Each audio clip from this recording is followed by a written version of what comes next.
Welcome back नाज़रीन। बात हो रही है ज़िमनी इंतखाबात के नताइज के हवाले से और अब तक की जो सबसे सिग्निफिकेंट चीज़ है वो ये है कि कमर शदाद कोट से, डेरा इस्माइल खान से, बाजोड़ से, दूर दराज इलाकों से जो अब तक के नताइज हैं उसमें काफ़ी हद तक पोलिंग स्टेशन के नताइज मुरतब हो चुके हैं। यानी मामला 40-50 हज़ार वोटों तक पहुँच चुका है। लेकिन लाहौर के जो पोलिंग स्टेशन हैं, यहाँ लाहौर के जो हल्के हैं, यहाँ बहुत ही कम अभी तक काउंटिंग हुई है। यानी कि बहुत ही कम वहाँ से नताइज सामने आए, बहुत ही सुस्त रवि का शिकार है वहाँ पे काउंटिंग। और जब भी हमने रिसेंट पास्ट में देखा है कि जहाँ जहाँ काउंटिंग का प्रोसेस स्लो होता है वहाँ गड़बड़ का अंसर जो है वो काफ़ी ज़्यादा गालिब आ जाता है। आदिल, आप कुछ ऐड करना चाहते हैं, बताना चाहते हैं किसी हल्के का आप? लाहौर का जो है, लाहौर मुझे लग रहा है कि 8 फरवरी वाला जो है EMS मोड जो है वो ऑन हो गया है। यही लग रहा है, अगर देखें कि बाकी हल्कों में बड़ी स्पीडी रिजल्ट्स आ रहे हैं, लेकिन लाहौर तो बिल्कुल ही रुक गया दोबारा से।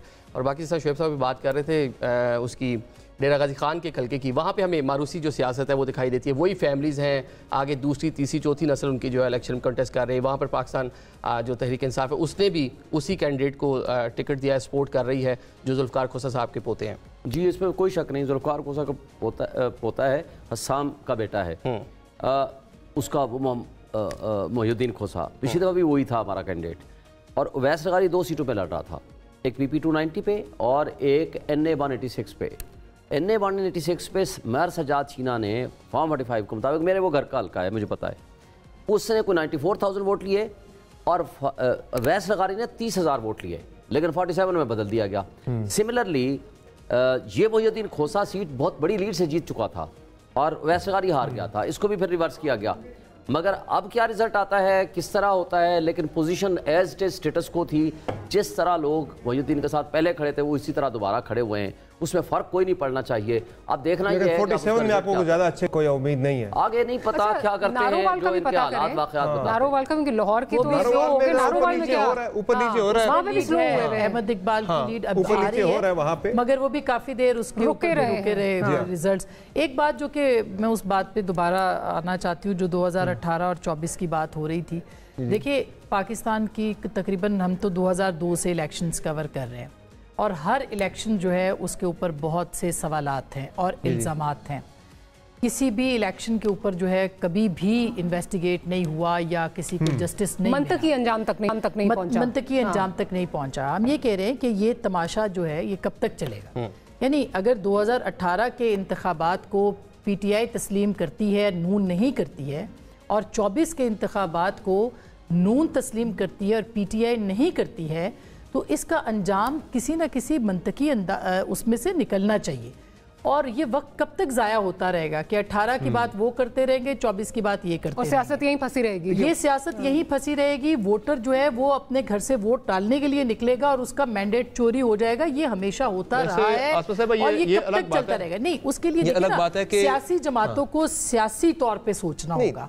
अगर सियासी जमातें ये सोचेंगी कि हम मुख्तदरा के साथ मिलके अपना इलेक्शन जीत लेंगे तो फिर इस मुल्क में ना इनकलाब आएगा ना यहाँ जमहूरियत आएगी। रवैयों का मसला भी है। इलेक्शन लाजमी, इलेक्शन तो शफाफ ज़ाहिर नहीं हो रहे, लेकिन सियासी जमातों के रवैयों का मसला भी है कि ये तो एक पक्का रवैया बन गया भाई कि आप जितना भी जब आपके साथ मुख्तदरा हो आप कहें कि ठीक है, कड़वा हमारे साथ हम ताकतवर हैं। 2018 का इलेक्शन के तो अब हो गया वो क्लोज डाउन, अब आ गया 2024। एतराज आया, हम आगे जब चलने की बात करते हैं, मैं इस उसमें मैं शर्त हमें 13 में डिस्कस करना चाहिए कि 13 में आपने बहुत ज्यादा आपने हाइप क्रिएट की थी और निकला कुछ नहीं था जाके। आपके कैंडिडेट पूरे नहीं, अगर आप उस आपके उम्मीदवार पूरे नहीं थे, जो इरेगुलरिटीज और जो कुछ उसमें उसका TOR में नहीं था कि आप ये सारी धांधियां या इरेगुलरिटीज को, उसमें था TOR में क्या ऑर्गेनाइज्ड रिगिंग हुई है या नहीं हुई, वहां से भी ये था। रेगुलेटरी जो आई थी, सुने कई हल्कों में कैंडिडेट थे ही नहीं सर, आपकी गवर्नमेंट बन नहीं सकती। समर बात ये सर, आप उस सच को तस्लीम कर ले और नून इस सच को तस्लीम कर ले तो बात आगे बढ़ सकती है। मैं इससे आगे चलता हूं। जो आपने बात की ना, जो आपने बात की ना आसमान, आज 2024 के इलेक्शंस में एक हमारी हुकूमत है जिसके ऊपर इतराज किया जाता है कि ये कैसे फिर वैलिड है। मैंने इस पे आज से 10 दिन पहले प्रेस कॉन्फ्रेंस की इमरान खान से मिलने के बाद। देखें, आपको हमारे इलेक्शन रिजल्ट पे एतराज़ है ना, आ जाएं आज के बाद। आज से हम ये सारे हलके खोलते हैं, बशमूल मेरी गवर्नमेंट के हलके।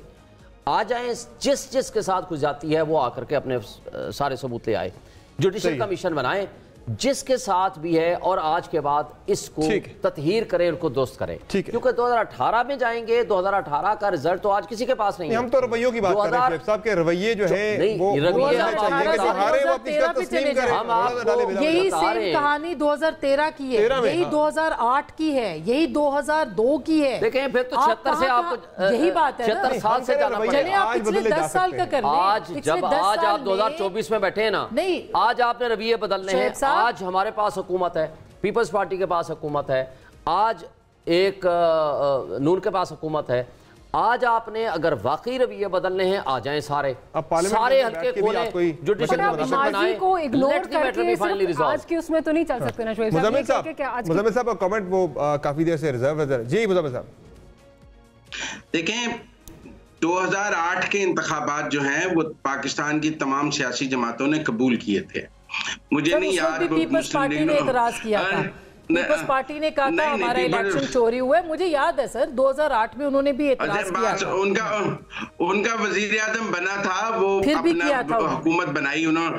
अच्छा एक मिनट ना, निस्बतन काबिल कबूल थे, आप समझे। 2013 के इंतखाबात पर जुडिशल कमीशन बन गया था और चैप्टर क्लोज हो गया था, और वो जुडिशल कमीशन के TOR PTI की मर्जी से 129 दिन के धरने के बाद बने थे। सवाल 2018 का ही है, और ये नहीं आप कह सकते कि 2018 का धांधली का चैप्टर क्लोज हो गया है, क्योंकि आप उसके बेनिफिशियरी हैं और 2024 से आज गुफ्तगू शुरू कर लें।